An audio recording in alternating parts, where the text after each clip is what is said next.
గదిలారా మిత్రులారా అందరికీ నమస్తే. నేను గర్రేపల్లి సత్యనారాయణ. వాడు ఓనుగా తెలంగాణ రాష్ట్రంలో పరిస్థితి ఏంటంటే, ఒక వ్యక్తి లేకపోతే ఒక కుటుంబం సొంతంగా ఒక 2 ఎకరాలు కొనుక్కునే స్థోమత ఉన్నా కూడా తెలంగాణ రాష్ట్రంలో ఇందిరమ్మ ఇల్లు వస్తుందని ఎదురు చూస్తూ ఉన్నాడు. సో ఇది తెలంగాణలో ఉన్న పరిస్థితి. సో తెలంగాణ రాష్ట్ర వ్యాప్తంగా 4.5 కోట్ల జనాభా ఉన్నది. సుమారుగా ఇందులో 26 లక్షల ఇళ్ళు కావాలని చెప్పేసి తెలంగాణ ముఖ్యమంత్రి రేవంత్ రెడ్డి, తెలంగాణ ఉప ముఖ్యమంత్రి మల్లు బట్టి విక్రమార్క కలిసి సాక్షాత్తు భారత ప్రధానమంత్రి దగ్గరికి వెళ్ళి మాకు 26 లక్షల ఇల్లు కావాలండి అని అడగటం జరిగింది. తెలంగాణ రిప్రజెంటేటివ్స్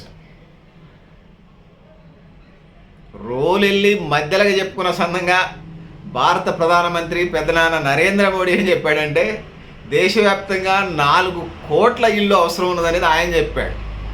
సో ఇది పరిస్థితి. తినడానికి తిండి, ఉండడానికి ఇల్లు, కట్టుకోవడానికి బట్ట చాలా ప్రధానమైంది.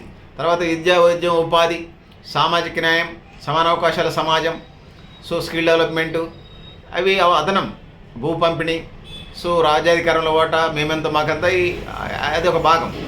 ముందు మనిషి జీవించడానికి ప్రధానమైనటువంటి ఇల్లు చాలా ప్రధానమైంది. ఆ విధంగా ముందుకు వెళ్ళాల్సిన అవసరం ఉన్నది.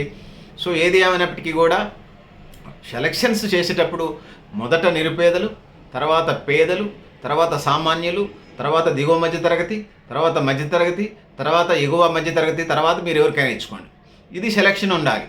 అంతేగాని అది లోన్లు ఇచ్చేటప్పుడు, సంక్షేమ పథకాలు ఇచ్చేటప్పుడు, ఇల్లు స్థలాలు ఇచ్చేటప్పుడు, ఇళ్ళ డబుల్ బెడ్రూమ్లు ఇచ్చేటప్పుడు ఎవడు వాళ్ళెమ్మడి తిరిగితే, ఎవరు పైరవకారులు అయితే వాళ్ళకే చేస్తూ పర్సంటేజీలు, కమిషన్లు, అవినీతి, బంధుప్రీతి, ఆశ్రిత పక్షపాతం, బ్యూరోక్రటిక్ విధానాలతోని ఎక్కడ తెలంగాణే కాదు ఏ రాష్ట్రంలో అనుసరించినది తగదు. అది ధర్మం కూడా న్యాయం కూడా కాదు. సో ఆ విధంగా ముందుకు పోవాల్సిన అవసరం ఉందని తెలియజేసుకుంటూ, సో ఎవరైతే నిరుపేదలు ఉన్నారో అక్కడి నుంచి స్టార్ట్ చేయాలి. మీకు మరిన్ని డబ్బులు ఉంటే మరింత ఇవ్వాలనే పెద్ద మనసు ఉంటే తర్వాత అల్టిమేట్గా చివరిలో ఇవ్వండి, కానీ ముందు నిరుపేదలకు ఇవ్వండి. వాళ్ళకి ఈ దేశంలో పుట్టడమే నేరంగా, ఈ దేశంలో పుట్టడమే దౌర్భాగ్యంగా, ఈ దేశంలో పుట్టడమే దారిద్ర్యం కోసం పుట్టినట్టుగా కాకుండా పాలక వర్గాలు కన్న తండ్రులాగా, కన్న బిడ్డలను చూసుకున్నట్టుగా ప్రజలను చూసుకోవాల్సిన అవసరం ఉన్నది.